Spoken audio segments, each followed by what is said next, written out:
Take that with you. Yeah, it's taking off. I can tell you now. Pull it, turn it on, and put it on the back.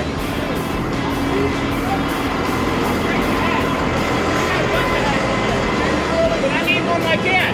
Oh, man. Can you do it? So you're gonna have me pull it forward and turn it around? Come on.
Alright guys, we're at our second delivery.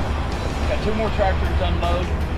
We're already unchained, waiting for them to come out and drop them off for us because that's the way they do it. Anyway, hope y'all are liking the videos. Hit that like and subscribe. I'll see y'all in a few.